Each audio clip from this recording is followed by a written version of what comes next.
생존의 비밀 5번째 시간입니다. 자, 오늘서부터는 증산도의 실질적인 핵심 내용들을 알아보게 될 것입니다. 한 번도 다른 데서는 들어보지 못했던 그런 새로운 내용, 새로운 메시지, 그 뉴 스토리들을 알아보게 될 것입니다. 이제 이 새로운 증산도의 내용을 알아보기 전에 지금까지 살펴보았던 생존의 비밀 내용을 정리를 하고 가보는 시간을 갖도록 하겠습니다. 자, 서양 학문이라는 것은요, 팩트를, 눈에 보이는 사실, 팩트를 연구를 하는 학문입니다.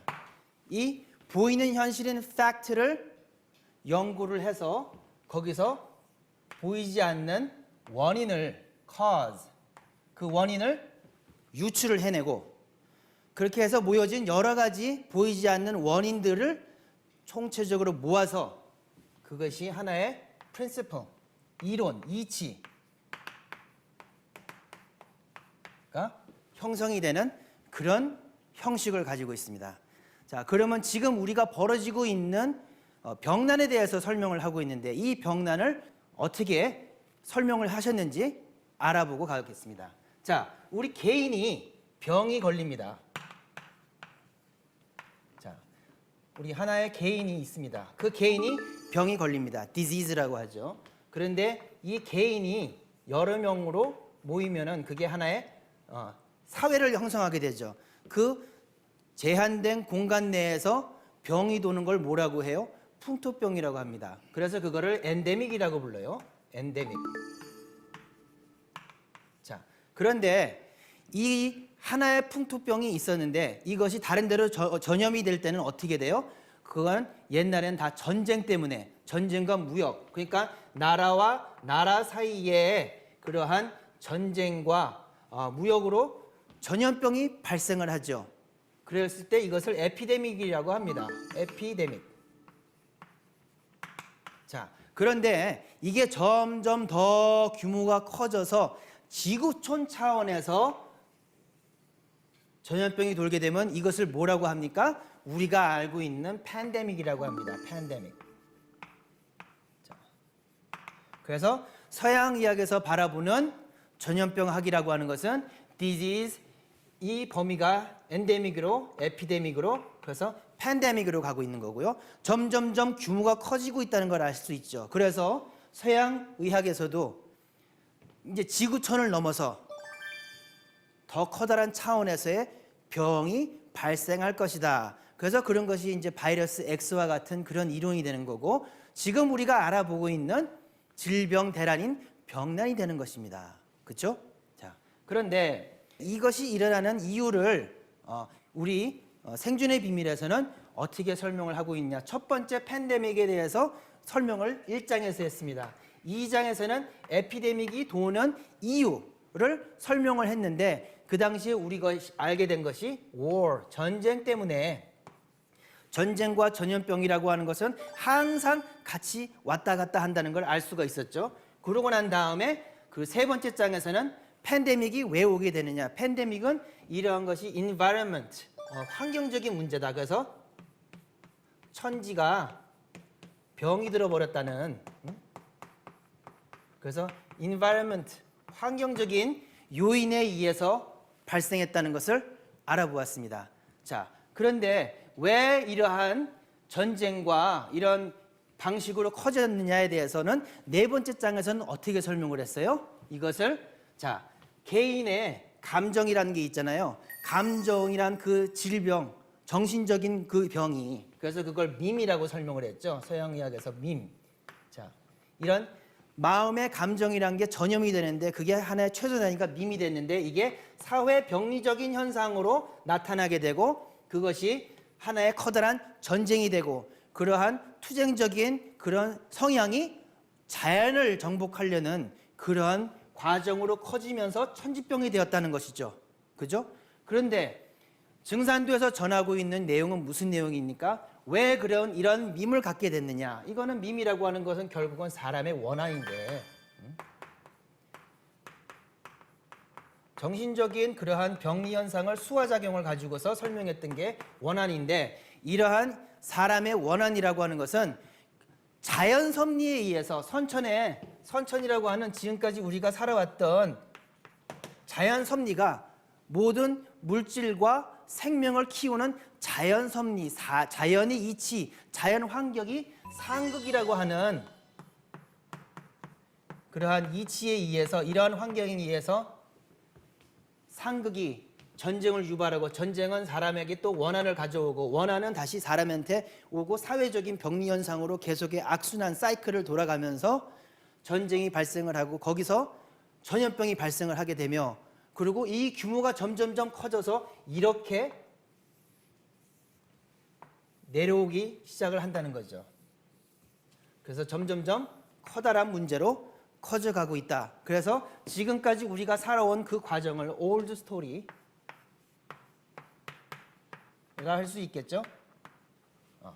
이렇게 정리를 했습니다. 왜 우리는 이런 과정을 거칠 수밖에 없었냐? 앞으로 병난이 오는 건 왜 그러느냐? 이건 필연적인 과정이다라는 것을 설명을 해주셨습니다. 자, 오늘서부터는 뉴 스토리, 새로운 증산도에서 전하는 이 뉴 스토리는 누구의 뉴 스토리가 되겠습니까?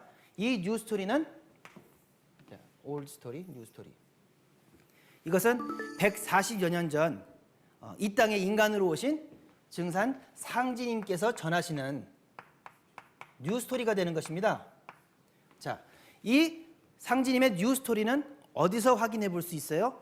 바로 증산도의 경전인 도전에서 확인해 볼 수 있습니다.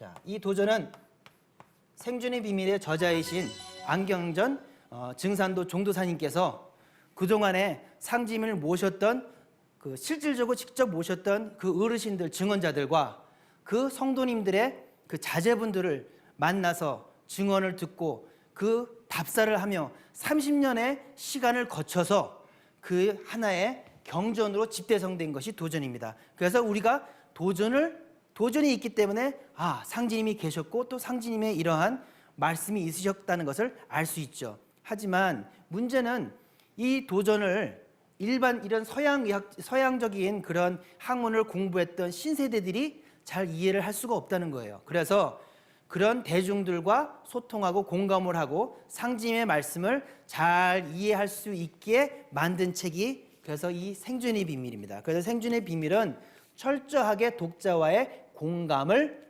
중심으로 만들어진 책이고, 결국은 상지님께서 말씀하시는 이 생존, 이 문제에 대해서 알아보게 되는 것입니다. 자, 그러면 이제 생존의 비밀 진도를 좀 나가보도록 할까요? 자, 지금까지 올드 스토리를 정리를 하고 이제 뉴 스토리로 가는 그 과정을 설명을 드렸습니다. 자, 병은 천지에서 온다. 자, 그러면서 시작이 되는 것은 자, 선천의 상극의 천지 이법에 의해서 발생하는 이 문제에 대해서 우리 인류가 안고 있는 그 한계 상황을 가장 잘 보여주고 있는 사례를 들었습니다. 그것은 뭐냐면은 머더 테레사. 한평생을 인도 캘커타에서 가난하고 병든 사람들을 위해서 봉사를 하셨던 그분이 가졌던 번뇌와 고민. 한평생 봉사를 하셨는데 너무나도 힘드셨던 거예요. 현실 상황이. 그래서 과연 신이 있는지, 하느님이 있다는 것을 나는 믿을 수가 없습니다. 어둠, 냉랭함, 공허의 현실이 너무도 커서 제 영혼에는 아무것도 느껴지고 있지 않습니다. 자, 이 고민은요, 비단 머더 테레사의 문제가 아닙니다. WHO나 이 보건 쪽으로 또는 인류의 이 미래를 걱정을 하는 그런 분야 쪽에서 일하는 모든 사람들이 갖고 있는 고뇌예요. 개인적으로 할 수 있는 범위를 넘어섰다는 거예요. 이거는 자, 홍수와 대지진이 발생한 곳에서 사람이 태어났어요. 그러면은 그 사람은 그냥 그 환경에 주어지는 거예요. 어떻게 해볼 도리가 없는 거예요. 화산이 폭발하고 물이 없는 사막에서 태어났어요. 그리고 또 인도처럼 율법이 완전히 자리를 잡고 있어서 거기서 가난하게 태어났어요. 수두라로 태어났어요. 그러면 그거는 사람이 어떻게 착하고 못되고 어떻게 마음을 갖느냐 이 문제가 아니고 시스템적인 문제, 환경적인 문제가 돼버린다는 거예요. 그래서 머더 테레사의 고민은 Life is not fair. 세상이 공평하지가 않아요. 그런데 그게 왜 그래요? 바로 선천이라고 하는 것은 상극의 우주기 때문에. 그래서 지금에 있는 문제라고 하는 것은 이러한 환경적인 문제라는 거예요. 자비나 희생, 봉사만으로는 해결될 수 있는 문제가 아니라는 거예요. 이게 사람이 타락해서 죄업 때문에 일어나는 일이 아닙니다. 실질적으로 우리가 지금 겪고 있는 문제는 모든 문제는 대부분 생존 환경에서 오는 것인데 그걸 너무 무시했다. 그렇거든요. 그래서 마치 어항 속에 금붕어가 2마리가 있어요. 자, 생존의 비밀 1부에서도 나온 3부에서도 나온 얘기인데요. 자, 어항 속에 금붕어가 2마리가 있어요. 그런데 물이 썩었어요. 물이 썩은 상황에서는 금붕어가 누구를 믿든 뭐 어떻게 행동을 하건 간에 물이 썩어서 생기는 병이란 말이에요. 그런데 그 금붕어에다 대고 너는 왜 안 좋은 음식을 먹어서 다이어트를 못 해가지고 이렇게 네 건강을 망쳤니? 이라든지 너는 왜 마음을 그렇게 삐딱하게 먹어가지고 왜 네가 병이 들었니라고 물어보는 거하고 똑같은 거예요. 문제는 그게 아니죠. 물을 갈아야죠. 어항에 물을 갈아야죠.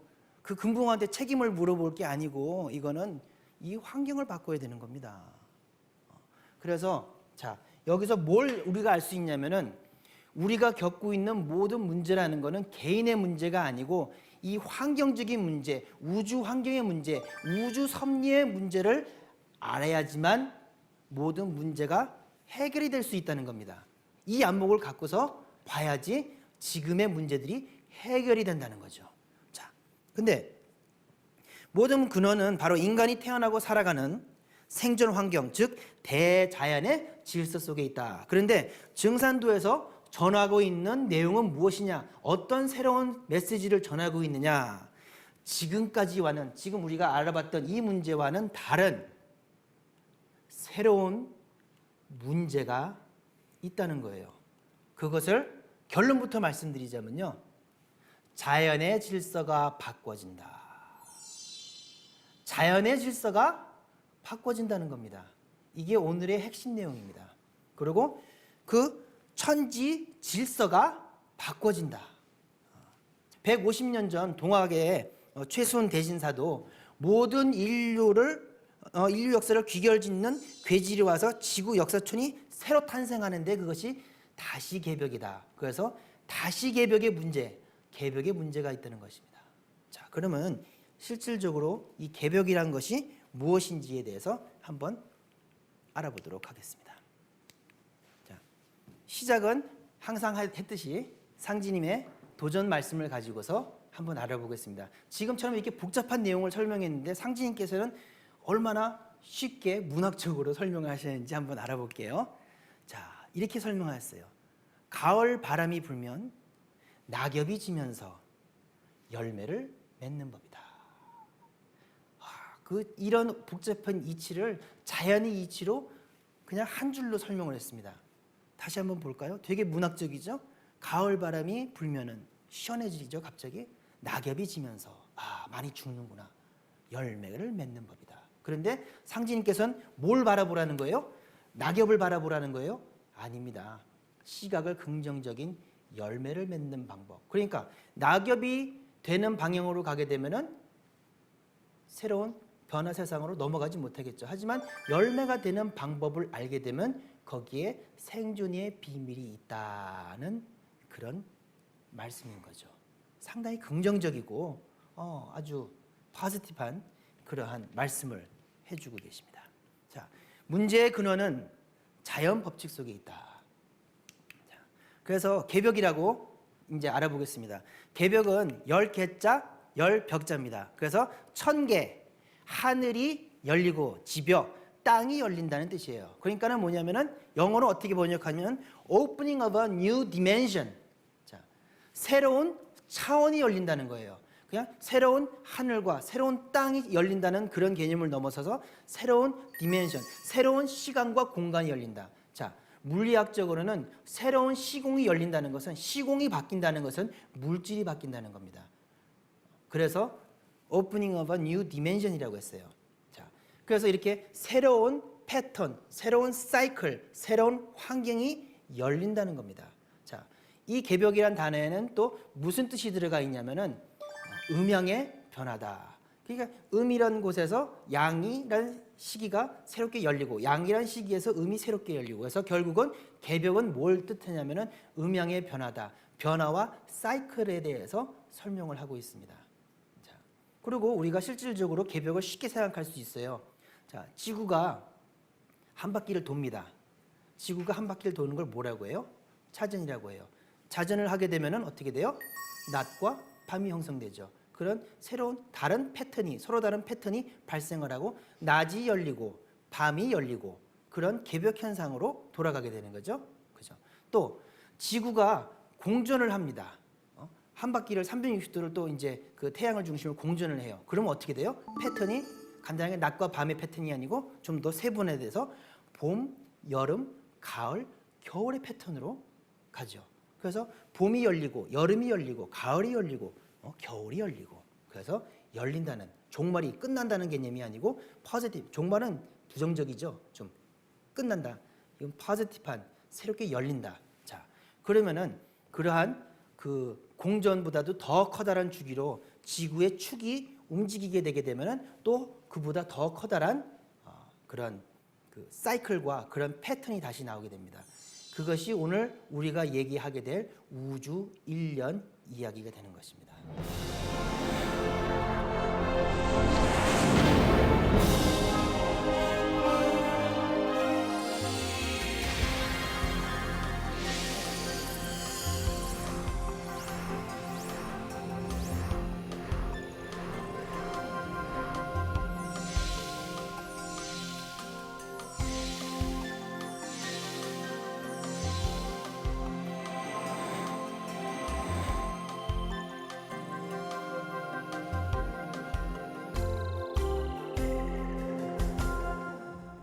자, 선천이라고 하는 것은 상극의 우주였습니다. 자, 그러면 이거와 대비되는 말을 한번 생각을 해볼까요? 먼저 선자의 반대가 되는 말은 뭐죠? 뒤후, 그렇죠? 그러면 그 다음은 후천이 되겠구나, 그렇죠? 후천. 자, 그러면은 상극을 얘기를 했습니다. 자, 극한다의 반대 단어는 뭘까요? 상생이죠. 우리가 많이 쓰는 단어죠. 요즘 정치인들도 많이 쓰고. 이 상생이란 단어는 증산상지님께서 처음 쓰신 단어입니다. 증산도의 그 말을 가져다 쓴 거죠. 그래서 우주가 과거에는 선천이라고 하는 상극의 자연 이치가 주제를 하고 있는 그런 우주에서 상생이라고 하는 후천으로 상생의 그런 자연 이치가 지배를 하는 후천으로 우주가 바뀐다는 거예요. 그래서 이 바뀌는 이 우주의 그 변화 현상을 뭐라고 얘기를 하는 거예요? 이 transitional zone, 이 과도기, 이 변화 과정, 이것을 개벽이라고 하는 것입니다. 그리고 이러한 전체적인 내용을 전체를 다 설명을 하는 것이 바로 우리가 알아보게 될 우주 1년. 자, 증산도의 안운산 태상종도사님께서 1946년에 밝히신 이 우주 1년을 가지고서 이 전체적인 거대한 거대 담론을 알아보게 될 수 있었던 겁니다. 자, 그러면 구체적인 내용을 한번 알아보도록 하겠습니다. 자, 여기 어르신께서 신성께서 노루한테 얘기를 합니다. 자, 봐라. 오늘도 1000년 전과 똑같이 해가 동쪽에서 뜨고 있지 않느냐. 그러니까 노루가 그렇구나. 그럼 1000년 후도 같을까요? 이렇게 얘기가 이렇게 나오죠. 너무 이 그림이 너무 이뻐서 따와봤는데요. 자, 이거를 상지님께서는 어떤 패턴으로 얘기하시냐? 우주에는 생, 장, 염, 장의 그런 패턴이 있다. 생은 태어나고, 장은 자라나고, 염은 수렴하고, 장은 감춰지는. 그래서 나는 생장, 염장, 사이를 쓰느니 곧 무의이환이라라는 말씀을 하시는데요. 요 안에 우주 일련의 모든 비밀이 다 들어가 있는 겁니다. 자, 한번 볼까요? 하루를 봤더니 자축, 인묘, 진사, 오미, 신유, 술해에서 12개로 그 시간을 나누었죠. 예, 12개로 나눴습니다. 예. 그렇게 하루를 보게 되면은 낮에 아침에 이제 우리가 이제 죽었다가 일어나죠. 이게 잠자는 게 죽은 거죠, 뭐 이렇게 죽었다가 이제 일어납니다. 이렇게 그래서 아이고 잘 잤다. 그러고 이제는 직장을 나가죠. 그래서 장. 그리고 직장에 가가지고 이제 부장님이 차트 집어 던지고 거기서 또 뭐 한다고 해서 그냥 막 분열 발전하고 점심 먹고 난 다음에 또 회의하고 사람들 만나기 위해서 바이어들 만나기 위해서 뛰어다니고 막 그래요. 그러다가 저녁이 돼서 이제 딱 보면 5시가 되면은 그냥 맨날 시계만 보죠. 5시가 되기도 하고 7시가 되기도 하고. 그러면 이제 칼퇴근 땅 해요. 땡 하면은 이제 우리가 집에 갈 때는 어떻게 가요? 아이고 힘들어. 이게 수렴이 돼가지고. 그리고 이제 집에 가가지고 이제 저녁을 먹고 이제 그냥 그 몸 좀 씻고 난 다음에 어떻게 돼요? 이렇게 조용히 가서 이렇게 죽습니다. 이렇게 자죠. 이렇게. 그래서 보면은 패턴이 크게 보면 2가지 패턴이죠. 이렇게 활동하는 패턴과 쉬는 패턴. 양적인 패턴과 음적인 패턴 그렇게 나오죠. 아, 이런 패턴이 있구나. 사이클이 있구나. 아, 이 패턴과 사이클만 알면 되는구나. 그러면 전 모두에 있는 우주에 다 적용이 될 수 있겠구나. 자, 그러면 한번 적용을 해보는 거예요. 그러면 1년에다 적용을 해보는 거예요.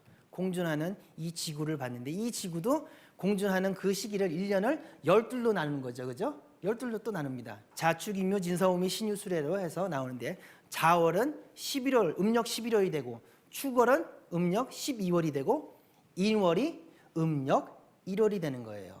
우리 동양적인 사상으로 보기에는 인묘, 진월이 봄의 시간이 되고 그리고 사오미가 어떻게 돼요? 여름의 계절을 얘기를 해요. 그리고 신유술은 가을의 시기가 되는 거죠. 그리고 해자축은 어떻게 돼요? 겨울의 시기가 되는 거예요. 우리가 봄에 갑자기 다 죽어있던 생명이 없는 그런 맨 바닥에 갑자기 그냥 뽁 하고 이게 뭐가 나와요. 그죠? 씨앗이 나오죠? 자, 뿅 하고 나와요. 그죠? 그래서 이 모습을 보고는 나무목 이렇게. 그러니까 나무목이라고 했을 때는 나무를 상징하는 거지만 이것은 봄을 상징해요. 자, 그리고 기온이 활활 올라요. 그냥 이렇게 여름철. 이렇게. 기온이 분열이 돼요. 이 시기를 뭐라고 봐야 돼요? 아, 불이라 썼지만 이건 여름을 상징하는 거죠. 자, 그리고 완전함이 있는데 기온이 응축돼요. 그래서 금이라고 적었어요. 하지만 이건 뭘 뜻해요? 가을을 뜻하죠. 그죠? 그리고 자, 물이 기준점이 있는데 어떤 기준점으로 모든 게 다 응축을 해요. 물질적으로 보니까 물이네. 그런데 물수라 썼지만 뭐라고 인식을 해야 돼요? 겨울이라고 인식을 하는 거예요. 그래서 재밌는 거는요. 이제 보세요. 자, 나무가 뽕 하고 튀어나왔어요. 이거는 마치 스프링을 눌렀다가 탁 놓으면 확 튀어오르는 것 같아요. 그래서 서양에서는 봄을 뭐라고 해요? 스프링. 너무나 간단하네요. 그죠? 아니, 동양 사람하고 서양 사람하고 같이 모여가지고 단판을 지어가지고 자, 우리 봄은 나무 목이라고 쓰고 스프링이라고 같이 합시다. 뭐 이렇게 한 건 알 거 아니에요? 근데 왜 이게 이렇게 똑같은 내용들이 나올까요? 그거는 프랙탈 이론, 그런 주기, 사이클, 패턴. 그 패턴이니까 보는 눈의 색깔은 우리는 고동색이고 그쪽은 푸른색이었지만 보는 현상은 똑같거든요. 그러니까 설명이 똑같죠. 자, summer. 여름은 summer잖아요. summer는 뭐예요? summer는 라틴어로 이건 수무르. 이거는 어디서 나오면은 이게 sun이란 단어에서 나온 거예요. 태양이란 단어에서 나온 거예요. 자, 그리고 가을은 뭐라고 해요? 가을은 fall. 떨어진다. 수렴한다. 열매가 뚝 하고 떨어져요. 그죠? fall. 자, 그 겨울은 뭐라고 해요? winter. 자, winter의 그 라틴어 어원이 뭔지 아세요? water. 물이에요. 와, 이거 참 희한하죠? 갖다 맞춘 것 같기도 하고. 그런데 자연의 이치가 그렇기 때문에 바라보는 그 현상에 대해서 설명하는 방식도 똑같을 수밖에 없었던 거예요. 그죠? 네. 쉽습니다.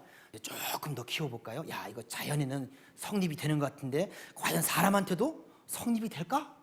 자, 그러면 사람의 인생을 가지고 보자고요. 하나의 커다랗게 통으로. 자, 아기가 응애 하고 태어났어요. 없던 곳에서 갑자기 아기가 태어났어요. 그 애가 이렇게 막 무럭무럭 자라요. 그냥 이렇게 커요. 그리고 이제 아빠, 엄마 하면서 이제 반항도 하고, 그냥 친구들 만난다고 막 나가고 막 이제 해서 그냥 뭐 여러 가지 그렇죠? 크는 거죠. 그러다가 부부가 만나서 결혼을 해요. 결혼을 하고 자식을 가져요. 우리 보면 그런 얘기 있어요. 아무리 와일드한 남자라도 자식 새끼가 생기면 다리에 힘이 빠진다. 그런 얘기가 있어요. 자식이 생기면서 키도 줄어요. 실제로 제가 예전에 어렸을 적에는 키가 168이었는데 믿어지지 않으시겠지만 지금 재보면 166, 165 이렇게 줄어요. 이게 수렴합니다. 어쩔 수가 없어요. 천지이치가 그래요. 그죠?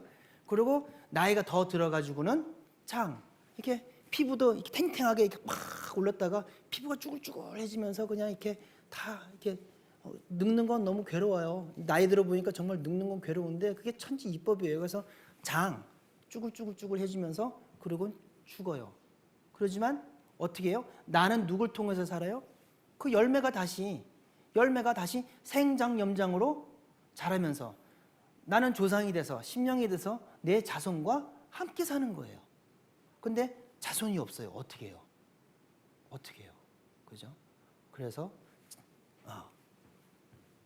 우주 원리에 있어서 가장 중요한 부분은 어디를 봐야 돼요? 열매를 봐야 됩니다. 열매에 생존의 비밀이 있습니다. 자, 그런데 이런 패턴이 우리가 지금까지 알아봤어요. 작은 것부터 하루에서부터 우리 1년을 해서 우리의 인생, 그런데 이보다도 더 커다란 주기가 있었으니 이것이 바로 우주 1년입니다. 이것이 증산도에서 전하는 새로운 메시지, 뉴 스토리가 되는 것입니다. 그래서 증산도가 전하는 우주 변화 원리, 아까 표현했던 것을 이렇게 도표를 그린 거죠. 봄, 여름, 가을, 겨울. 선천개벽은 뭐예요? 우주의 봄이 열리는 시기가 선천개벽이에요. opening of a new spring. 이거예요. 아주 쉬워요. 그냥 봄이 열렸어요. 그게 선천개벽이에요. 그럼 후천개벽은 뭐예요? 후천개벽은 opening of the fall. 가을이 열린 거예요. 되게 쉽죠? 그렇습니다. 가을이 열리는 겁니다. 자, 여기에 모든 내용이 있고 모든 화두가 여기 안에 다 들어가 있는 거예요. 그래서 선천개벽과 후천개벽에 우리의 지금 세상을 바라보는 비밀이 숨어 있습니다. 그래서 우주 1년을 이렇게 보자는 거예요. 이제 우주 1년은 뭐냐? 우주의 순환하는 시간 주기인데, 사이클과 패턴인데, 어떤 패턴이냐? 우리 인류 있죠? 인류가 지구에 출몰하는 커다란 주기가 있다. 생장염장의 패턴을 가지고 더 크게 보면은 인류가 나와서 분열, 성장, 발전하는 걸로 보는 그런 주기를 우리가 알 수 있다. 야, 신비하잖아요. 그런데 재밌는 이론이 있어요. 우리가 다윈의 진화론을 얘기하잖아요. 다윈의 진화론이 뭐냐면 그 진화는 그냥 연속선상으로 쭉 해가지고 피카츄 트랜스포메이션 하듯이 우악 하면서 이제 아무 때나 시도 때도 없이 그냥 확 바뀌는 거예요. 그러면서 계속 바뀌는 걸로 알고 있었는데, 근데 슈퍼컴퓨터가 나오면서 수많은 데이터베이스가 총 집합이 돼서 통계를 쫙 돌려보니까 연속이 아니네라는 그런 결론이 나오게 된 거예요. 자, 그래서 여기를 보게 되면 다윈의 점진적 진화론을 뒤엎은 하버드 대학의 S.J. 굴드 교수는 생물 화석을 조사한 결과 자연계의 생물 종들이 일정한 시간이 되면 지구상에 폭발적으로 나타난다. 곧 진화의 중간 형태가 없이 처음부터 완벽한 형태로 나타나 쭉 평형으로 가다가 멸종하고 또 일정한 시기가 되면 다시 폭발적으로 나타난다는 것이다. 그리고 진화도 점진적으로 이루어지는 것이 아니고 단절된 휴면 상태에 들어가고 생장염장의 장이란 시간이 있고 그 다음에 선천개벽을 통해 가지고 다시 생이 나오잖아요. 어느 순간에 갑자기 다른 종으로 발전돼서 나온다. 이것이 바로 단속 평형 이론이다. 그 단속 평형 이론은 진화는 점진적으로 이루어지는 게 아니고 단절된 채로 휴면 상태에 들어갔다가 어느 순간에 다른 종으로 나온다. 그러니까 우주의 봄철에 생명이 갑자기 그냥 종이 확 늘어가지고 나오는 거예요. 그리고 장, 염, 장의 시간을 갈 때까지 변화가 없어요. 그러다가 그 휴면 상태죠. 그러다가 다시 새로운 우주 일년이 시작되면서 종이 다시 나타난다는 거예요. 그래서 골드 교수가 말한 지구상의 인간과 만물이 폭발적으로 나타나는 때, 그때가 바로 우주의 봄철이다. 자, 그래서 이런 그림이 있어요. 오스트랄로피테쿠스부터 지금 호모 사피엔스까지 올라오는 그 과정이 오스트랄로피테쿠스가 이렇게 막 걸어가다가 이렇게 하면서 이렇게 확 변하고 뭐 이런 게 아니라는 거예요. 이렇게 계단형으로 이렇게 그때가 되면은, 우주의 봄철이 되면은 새로운 인종이 확 나오는 거예요. 이게 인종뿐만이 아니고 모든 동생물이 마찬가지라는 거예요. 어떠한 새로운 종이 폭발적으로 나오는 건 우주 봄철에 마치 그 대지에 얼어 죽어 있던 그 대지에 수많은 생명들이 싹을 틔우면서 확 올라오는 거와 마찬가지 원리로 인류도 이런 식으로 나타나고 발전해 왔다는 거죠. 자, 이제 그 다음 얘기를 볼게요. 우주 봄에 대해서 알아봤어요.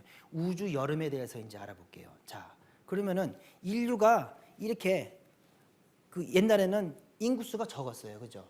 인구수가 적었어요. 나무가 처음 나올 때 싹 하나밖에 없었어요. 그죠? 그런데 이 나무가 울창하게 쭉 커지게 되면 어떻게 돼요?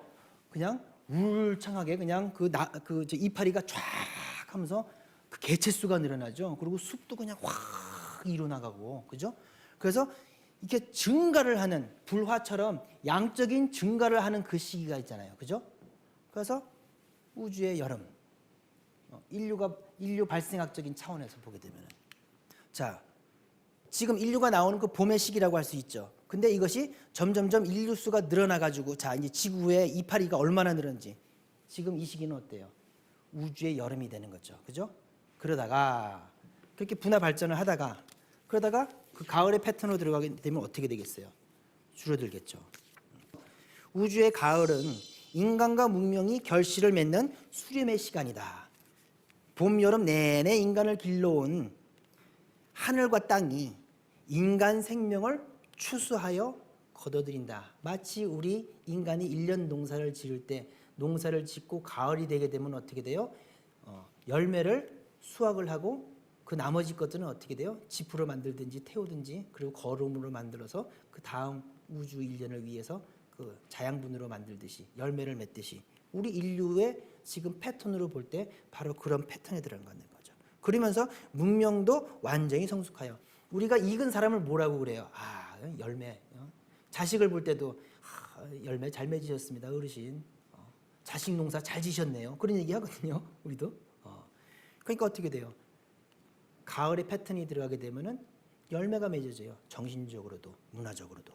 그래서 문명도 완전히 성숙하여 이전과는 차원이 전혀 다른 새로운 문명이 나오게 되는 거고, 우주의 겨울이 되게 되면 만유 생명이 일체의 생명 활동을 멈추고 천지 부모와 함께 우주 1년을 준비하며 기다란 휴식 시간을 갖고, 이게 아주 신비에 쌓여 있는 시기죠. 실질적으로는 과학에서 이야기하는 빙하기예요. 야, 이거 희한하네. 그죠? 우리가 보니까 우주에도 보면은 간빙기가 있고 빙하기가 있어요. 그죠? 그럼 그거를 음양으로 볼 수 있는 거죠. 간빙기, 양, 빙하기, 이걸 반으로 쪼개 보세요. 그러면 어떻게 돼요? 우주의 봄, 여름, 가을, 겨울 이렇게 되죠. 야, 이거 참, 이 간단한 우주 1년이라고 하는 그 도표 하나가 지금까지 우리가 알고 있는 모든 현상을 다 설명을 해요. 너무 놀라운 거죠.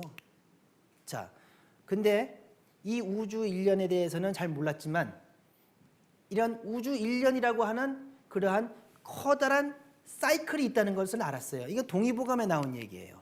그래서 동의보감에 보게 되면은, 자, 우리가 작은 변화는 1시간, 중변화는 12시간, 대변화는 30일, 그리고 이제 또 변화의 기본이 12달이 되는 거죠. 예. 이런 식으로 패턴을 거쳐가듯이 이 우주에도 그런 패턴이 있다는 거예요. 지구가 자전을 360도를 해요. 근데 이게 공전을 360일을 해요. 그렇게 되면은 그 1년은 몇 도예요? 360 곱하기 360은 129,600도가 나와요. 360년을 하루로 잡았을 때, 그렇죠? 360년이라고 하는 그 회전이 있을 거 아니에요. 그 회전이 360년이 또 360도를 돌게 되면 어떻게 돼요? 129,600년이라는 거예요. 그래서 그 숫자가 나온 거예요. 그리고 동의보감에서는 하늘도 그렇고 땅도 그렇고 그리고 인간의 심박동수와 그 호흡수를 계산을 하게 되면은 이 숫자가 나온다. 그 똑같은 패턴이니까. 그런데 자 이렇게 129,000년, 아이 그래, 야, 이론상 그럴 듯한데 정말 그럴까? 그런데 과학이 나오면서 그게 발견이 됐어요. 밀란코비치라는 사람이 맨 처음에 얘기를 한 건데, 자 지구가 지축 운동을 해요. 지축 운동하는데 이게 쓰기도 하고 기울기도 하고 이게 이렇게 뒤집어지기도 해요. 그러한 패턴이 있어요. 지구도 그런 패턴이 있어요. 그래서 세차 운동이라고 해요. 그 기울기, 그리고 그 이심률, 그리고 태양 간계력, 그거를 이제 쭉 해가지고 통계를 쭉 잡아보게 되면 뭐가 나와요? 이러한 빙하 시대가 오는 패턴이 있어요. 근데 그것이 12만 년에서 13만 년 주기예요. 야, 이거 진짜 이상하다. 그러니까 사람들이 증거를 발견해야 되잖아요. 그래가지고는 진짜 그런가 해서는 빙하를 뚫었어요. 빙하를 뚫어가지고 탄소 동위 원소 가지고 연구를 하게 되면은 그 연도가 나와요. 그 당시에 온도가 어땠는지. 그걸 해가지고 확인을 해보니까 빙하의 주기가 12만 년에서 13만 년이 나온다는 그런 결론이 나와요. 그래서 빙하기 온도와 빙하의 두께를 연구를 해보니까 이게 12만 년에서 13만 년에 그런 주기와 패턴을 갖고 있다는 거예요. 너무 놀랍지 않아요? 야, 이론적으로 그 계산을 했는데 실질적인 현상도 그렇게 똑같이 나온다는 게 너무 희한한 거예요. 서양 사람도 놀란 거죠. 이게 동양의 지혜입니다. 이게 증산도에서 말하는 지혜고요. 너무 놀란 겁니다. 근데 이러한 우주 일련을 처음으로 밝히신 분이 누구시라고요? 증산도의 안운산 태상 종도사님이십니다. 자, 이 말씀은 그래서 이거를 이 우주 일련을 이렇게 이해하면은 가장 쉬운이라고 설명하시는데 너무 중요한 말씀이니까 한번 같이 읽어볼까요? 지구의 1년 4계절은 인간이 먹고 살기 위해 추목 농사를 짓는 한 주기이고 1년 4계절은 하늘과 땅이 지구를 중심으로 인간 농사를 짓는 과정이다. 우주는 다만 인간을 낳고 길러 성숙시키기 위해서 둥글어 가는 것이다. 그래서 우주라고 하는 것이 그냥 둥글어 가는 것 같지만 거기에는 목적이 있다. 이런 말씀이거든요. 이게 엄청난 말씀인데, 자, 그리고 이 이치를 하나의 도표로 그렸습니다. 그래서 결국은 증산도에서 전하는 진리 내용은요, 결국은 상지님께서 말씀하셨던 그 생장염장과 그 수많은 말씀들이 안운산 태상 종도사님에 의해서 이 하나의 도표로 형성이 되어서 이 도표에서 모든 것이 이루어지는 거고 이 도표에서 생존의 비밀이 있는 것이고 이 도표를 통해서 인류가 살아가게 되는 것입니다. 그렇게 소중한 그런 도표인데 1946년 그때 이 도표를 그려주시게 되면서 우리 인류가 우주에도 우주 일련이 있고 그런 패턴이 있고 사이클이 있고 그리고 우리가 이걸 통해서 이 달력을 통해서 우리가 지금 우리가 어느 시기에 살고 있는지까지도 알게 되고 그래서 우리가 어떻게 대비를 해야 되는구나 하는 것까지 알게 된 겁니다. 진짜 너무나도 감사한 일이죠. 근데 자, 우리가 아까 선천개벽과 후천개벽이라고 얘기를 했어요. 그래서 선천개벽은 뭐예요? 자, 여기서 이렇게 그려보게 되면은 트랜지셔널 존이 있다는 거예요. 자, 목화 금수는 얘기를 했어요. 그런데 한 가지 얘기를 안 했어요. 자, 음양과 뭐라고 해요? 오행이라고 해요. 5가지 엘리멘트가 있다는 거예요. 5가지 엘리멘트. 4가지 엘리멘트를 알아봤는데 fifth element가 있다는 거예요. 그 뭐 저 옛날에 제5원소라고 하는 뭐 영어도 있었는데 그 5번째가 가장 중요한 건데 그거를 토. 자, 이 토라고 하는 단어는 10이라고 하는 단어와 1이라는 단어가 형성이 되어 있는 거예요. 1이라고 하는 건 모든 시작이고 가장 작은 수예요. 그게 1이에요.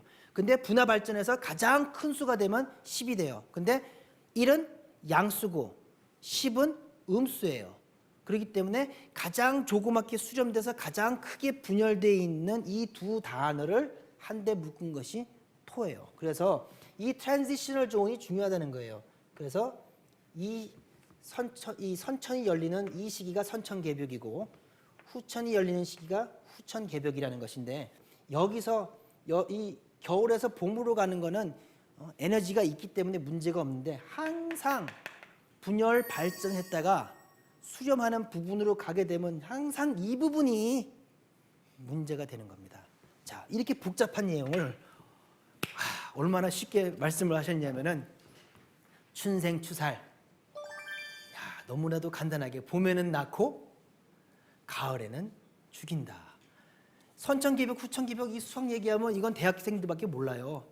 이거는 뭐 박사학위 하신 분들밖에 몰라요, 그죠? 하지만 선천개벽, 후천개벽을 춘생추살, 봄에는 생명이 나오고 가을에는 생명이 다 죽고 열매가 맺어.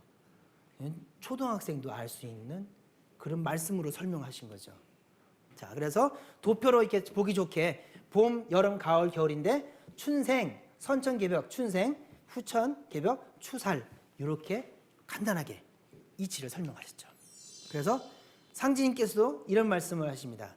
천지의 대덕이라도, 천지에 그런 커다란 덕을 베풀어 가지고 생명을 이렇게 낳고 키우고 하는데 그런 대덕이라도 춘생 추살의 은리로서 이루어진다.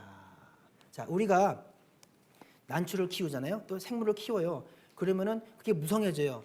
그러고 나면 무성해지고 나면 갑자기 얘가 시들시들 병들어요. 얘를 살리려면 어떻게 돼요? 가지치기를 해주죠. 가지치기를 해주는 건 뭐예요? 그 나무가 미워서 가지치기 해줘요. 처음 볼 때는 엄마 왜 나무를 죽여? 근데 하시는 말씀이 이렇게 해야 나무가 살아. 그렇죠? 자연의 이 부분 다 죽이기 위해서 추사를 하는 거 아니에요. 살리기 위해서 추사를 하는 겁니다. 그렇죠? 자, 그런데 서양도 이 부분에 대해서 항상 이 부분이 제일 문제다. 그래서 티핑 포인트라는 그런 이론이 있어요. 자, 티핑 포인트는 균형이 깨지는 그 극적인 변화의 시작이 있다라는 뜻이에요. 자, 지금 보면은 지구의 빙하가 사라질 위기에 놓여 있잖아요. 막 더워지고 있어요.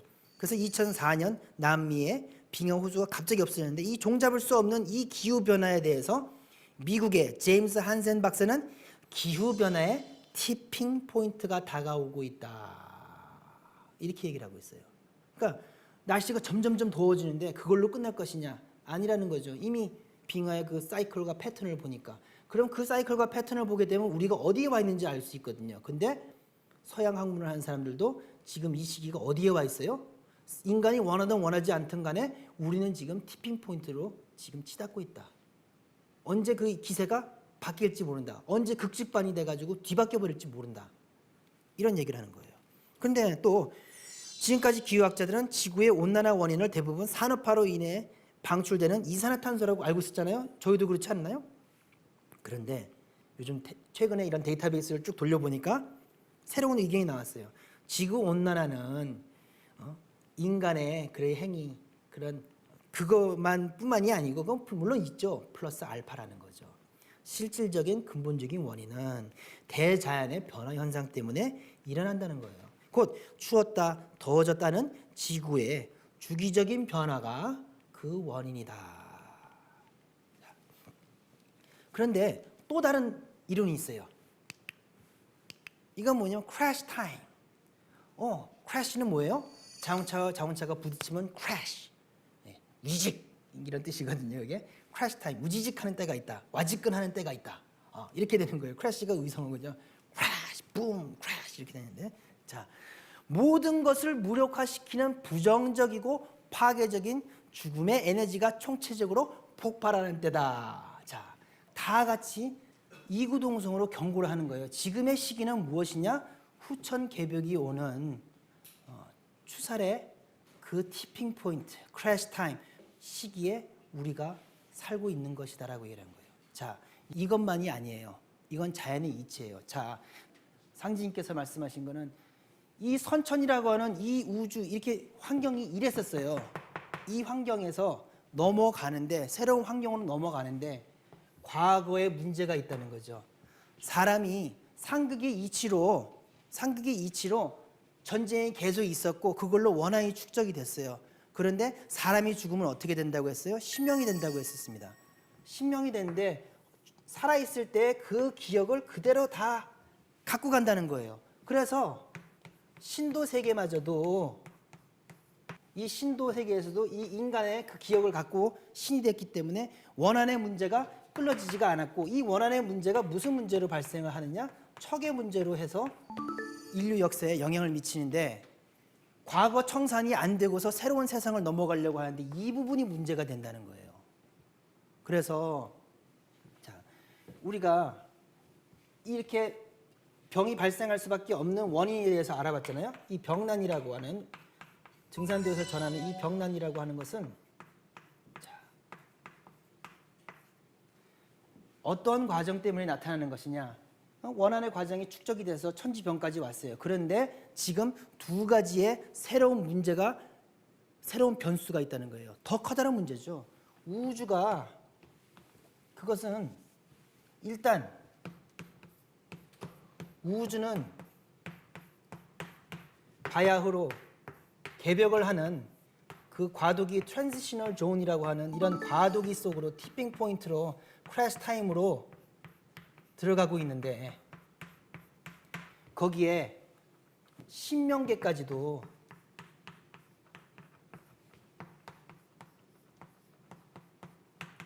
신도 세계에서까지 그 원한의 문제가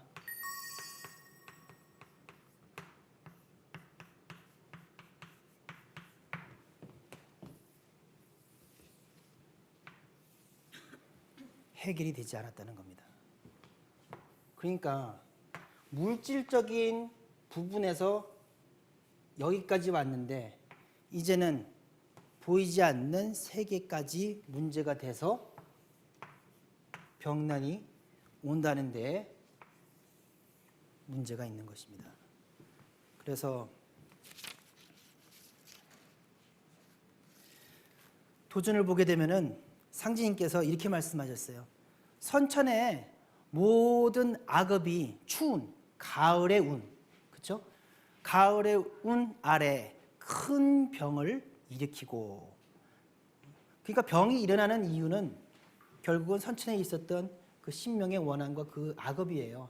근데 그것이 평상시에도 터질 수 있는데 터지지 않고 그때 일어나는 거는 그러한 가을의 운, 그 트랜지셔널 존, 그 변화의 시기이기 때문에 그게 한꺼번에 폭발된다는 거죠. 천하의 큰 난리를 빚어내는 것이니 큰 난리가 있은 뒤에 큰 병이 일어나서 전 세계를 휩쓸게 되면 피할 방도가 없고 어떠한 약으로도 고칠 수가 없느니라. 자, 이제 보세요. 이제는 이해가 가실 거예요. 우주적인 차원에서 변화가 오면서 신도가 원한이 폭발을 하는데 그게 약으로 될 수 있을 것 같아요. 이미 그 규모는 지나간 겁니다. 자, 이걸 조금 정리해서 좀 이해할 수 있게 그 바이오 테크놀로지 만드는 그런 이제 분을 어떻게 만났어요. 만나서 이제 같이 얘기를 담소를 했는데 이제 물어봤어요. 그 바이오텍에 있으니까 하시는 일이 뭐예요? 그래서 미생물 키워요. 오, 그래요? 뭐 어떻게 되는 건데요? 그랬더니 그 회사가 했던 거는 뭐냐면은 석유가 이제 배를 타고 이제 석유를 이제 갖고 오는데 배가 이게 쪼개졌어요. 그러면 그게 이제 바닷물로 흘러가잖아요. 안면도 사태 있잖아요, 그냥. 그렇게 되면은 그거를 걷어낼 방법이 없잖아요. 그때 석유를 먹는 박테리아를 개발한 거예요, 그 회사에서. 야, 시기만 맞으면 대박인데 너무 일찍 개발된 거예요. 그런데 그 테크니션이 하는 건 뭐였냐면은 그 박테리아가 석유를 잡아먹는 박테리아 만들기 되게 힘들었잖아요. 얼마나 비싸요, 얼마나 소중해요. 그게 거기에 그 회사에 사흘이 다 걸렸는데 그 테크니션이 한 거는 박테리아를 키워가지고 요 정점 있잖아요. 파퓰레이션 크래시가 일어나지 않는 그 상태를 유지를 하는 거예요. 그리고 이제 만약에 이 터졌어요. 박테리아 좀 많이 보내주세요 했을 때 그거를 최대한 많이 만들어내야 그게 다 돈이잖아요. 그러니까 이 지점을 잘 유지를 하고 파퓰레이션 크래시가 일어나지 않게끔 하는 게 그 사람의 역할이었어요. 그런데 파퓰레이션 크래시가 언제 올지 몰라요. 그래서 그분이 그 얘기 하시더라고요. 아유, 그냥 보다가 너무 긴 시간이니까 새벽에 뭐 이렇게 파퓰레이션 크래시가 새벽에 3시 올지 5시 올지 그거 모르잖아요. 그러니까 기다리다가 아우 힘들어 해가지고 나가서 담배 피고 딱 들어와서 보면은 벌써 그 현상이 이루어지고 있다는 거예요. 그 한순간에 이루어진다는 거죠. 그런데 이제 그 사람이 하는 얘기가 어떻게 하느냐에 따라서 전멸하기도 하고 10분의 1로 남기기도 한다고. 남으면 이걸 가지고 다시 다른 곳에다 이 배지를 돌리면 다시 이 사이클이 오거든요. 그러면서 그 사람이 아주 술탁 사는 게 하하 그 박테리아에게는 내가 신이죠. 딱 그러는 거예요. 그래서 그 얘기를 했어요. 오케이. 자, 그러면 내가 하나 얘기를 해볼 테니까 거기에 대한 대답을 해보라고. 자, 우리 지구라고 하는 초콜릿 아가 배지가 있는데 그 위에 인간 미생물들이 살고 있습니다. 그러면은 선생님께서는 지금 어느 시기에 우리가 와 있다고 생각하세요? 저도 그런 표정은 처음 봤어요. 머리에서 천둥 소리가 들렸나 봐요. 갑자기 얼굴이 확 사색이 된 거예요. 그러면서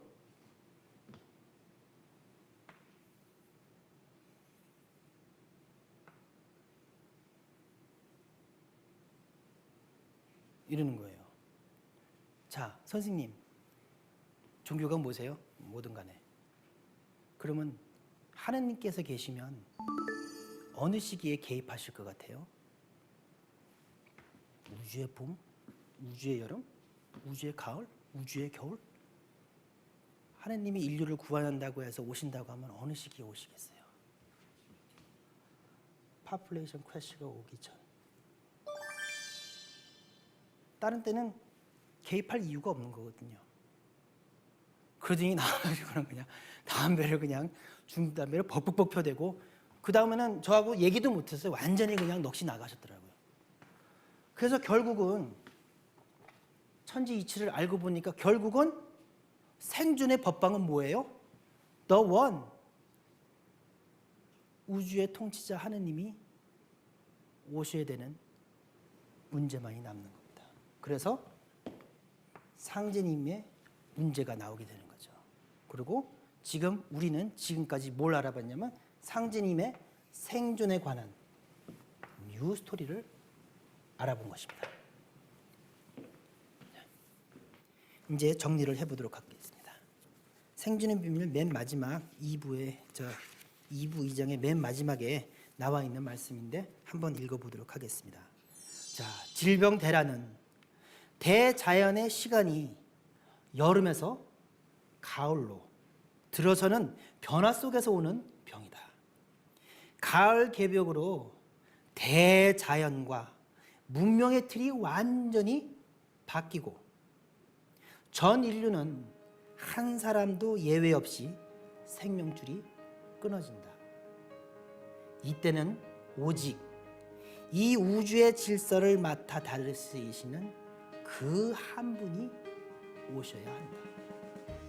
그래서 그분이 누구며 어떻게 질병대란에서 세상을 건지고 구원의 역사를 펼치셨는지 그 장대한 이야기는 다음 시간에 알아보도록 하겠습니다. 감사합니다.